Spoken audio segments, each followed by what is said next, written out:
नमस्कार। आज हम भक्ति भाव से भरी कुछ पंक्तियों पर बात करने वाले हैं। नमस्ते। ये पंक्तियां वृंदावन में बांके बिहारी के दर्शन के अनुभव को बयां करती हैं। बहुत छोटी हैं पर भावनाएं गहरी लगती हैं। हाँ, संक्षिप्त पर बहुत अर्थपूर्ण। तो चलिए इन्हें समझने की कोशिश करते हैं।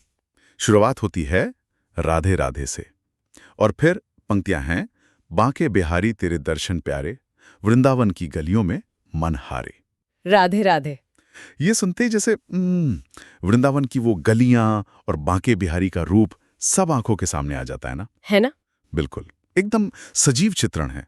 और यहाँ सबसे पहले दर्शन शब्द पर ध्यान देना जरूरी है। हाँ, दर्शन।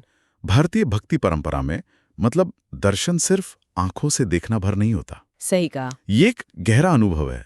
भक्त और भगवान के बीच का एक आध्यात्मिक जुड़ाव है। एक कनेक्शन जो देखने वाले को बदल सकता है शायद। हाँ बिल्कुल, एक परिवर्तनकारी अनुभव। और फिर अगली बात, वृंदावन की गलियों में मन हारे। हाँ, ये मन हारना, इसका क्या मतलब समझें? क्या ये बस जैसे खो जाना है, रास्ता भटकना? नहीं नहीं, वो नहीं। ये उससे कहीं ज्यादा गहरा है। मन हारना मतलब उस जगह के माहौल में, वहां की भक्ति की ऊर्जा में पूरी तरह से डूब जाना। अच्छा। एक तरह का आत्मसमर्पण है ये, जहां अपना अहम, अपनी मैं वो पीछे छूट जाती है और मन बस उसी दिव्य माहौल में रम जाता है। हाँ, और यहाँ दिलचस्प बात यह है कि कैसे एक स्थान, वृंदावन की वो गलियां और एक देवता का अनुभव किसी को इतना मतलब खींच सकता है, इतना आत्मविभोर कर सकता है। और फिर बिहारी जी के खास रूप का जिक्र है, टेढ़ी अदा, तिरछी चितवन। ये सुनने में बहुत आकर्षक लगता है। हाँ है ही। तो क्या ये सिर्फ उनके दिखने के अंदाज की बात है या इसका कोई और गहरा मतलब भी है जिससे भक्त जुड़ते हैं? देखिए, ये सिर्फ एक शारीरिक भंगिमा या देखने का स्टाइल नहीं है। अच्छा। ये असल में भगवान कृष्ण के उस मनमोहक, थोड़े चंचल और लीला प्रिय स्वभाव का प्रतीक है। उनके नेचर का। हाँ, वही स्वभाव जो भक्तों को अपनी ओर खींचता है।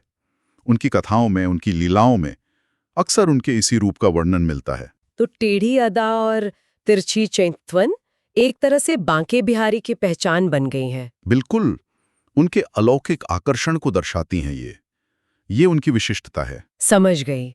तो ये उनके व्यक्तित्व का ही एक पहलू है। और इस पूरे अनुभव का, इन दर्शनों का भक्त पर असर क्या होता है?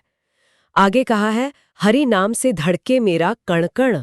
हाँ, ये बहुत गहरी बात है। ये तो सुनने में ही भक्ति की जैसे पराकाष्ठा लगती है, जैसे पूरा वजूद ही ईश्वर के नाम से धड़क रहा हो। बिल्कुल सही समझा आपने।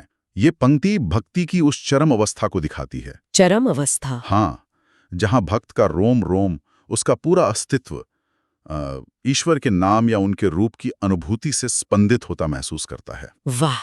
ये दिखाता है कि कैसे इतने सरल शब्द भी इतने गहरे आध्यात्मिक जुड़ाव और परमानंद की भावना को, क्या कहते हैं, व्यक्त कर सकते हैं। सही बात है। कई भक्त कवियों ने भी ऐसी अवस्था का वर्णन किया है। हाँ, ये उनके लिए भक्ति साधना का एक महत्वपूर्ण लक्ष्य रहा है। तो कुल मिलाकर ये जो चंद पंक्तियां हैं, ये वृंदावन में बांके बिहारी के दर्शन से उपजने वाले उस तीव्र प्रेम, उस खिंचाव और उस गहरी भक्ति का एक बहुत छोटा लेकिन ताकतवर चित्र खींचती हैं। निश्चित रूप से, बहुत प्रभावशाली ढंग से।